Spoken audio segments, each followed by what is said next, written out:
très très dur. Très très dur. Penser un match de hockey jamais fini, une série est jamais terminée. On aura tout fait dans cette série.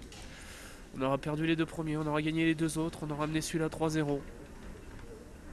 Terminé.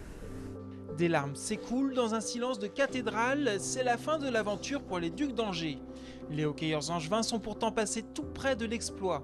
Les regrets et la tristesse sont immenses. Il faut dire que la qualification pour la finale de la Ligue Magnus était vraiment très proche.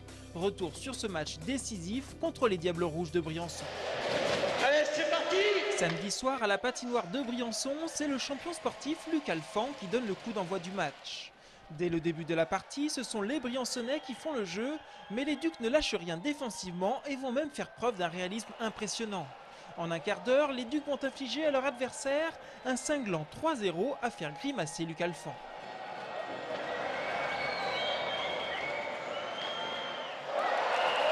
Jonathan Bellemare, Martin Lacroix puis Éric Fortier lancent la partie de la plus belle des manières.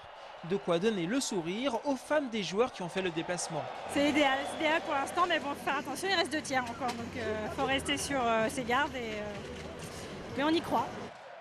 Et justement, rester sur ses gardes, c'est ce que les Angevins ne vont pas réussir à faire lors du deuxième tiers-temps. Ils vont se voir infliger à leur tour un 3-0. Briançon revient à 3 partout, mais la vingtaine de supporters angevins présents y croient encore. Dans le dernier tiers-temps, Briançon pousse et les Ducs finissent par craquer. À 12 minutes de la fin du match, les Briançonnais vont marquer un but qui va être fatal à l'équipe angevine. Les Diables Rouges vont finalement sceller leur victoire 5-3 et s'offrir une finale qu'ils joueront contre Grenoble. En revanche, pour les Angevins, c'est la triste fin d'une belle aventure.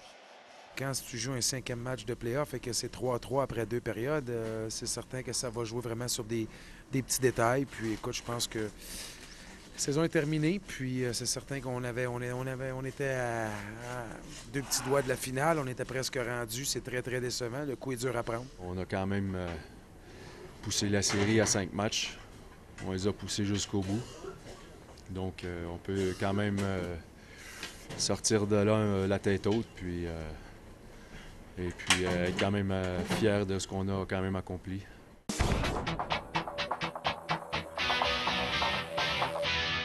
Un mot de handball avec la 16e victoire d'Angers-Noyant cette saison en championnat. Samedi soir, les hommes de Tomislav Krizanovic se sont imposés 30-23 sur le parquet de Libourne, formation qui lutte pour le maintien. Au classement, les Noyangevins restent leaders de National 1 et possèdent désormais 3 points d'avance sur le second, Châteauneuf. En basket, l'ABC a enregistré vendredi soir son premier succès en 2009, Salles-Jambouin.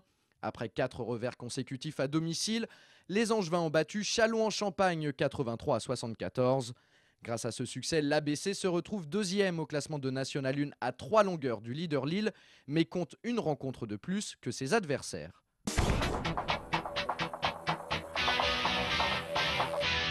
Et puis ce soir, le SCO, 4e du championnat de Ligue 2, affronte Strasbourg, 5e en match décalé de la 29e journée.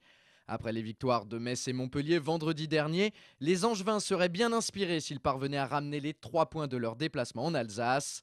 En cas de succès à la Méno, la formation entraînée par Jean-Louis Garcia s'installerait de nouveau à la 2e place du classement, juste derrière Lens.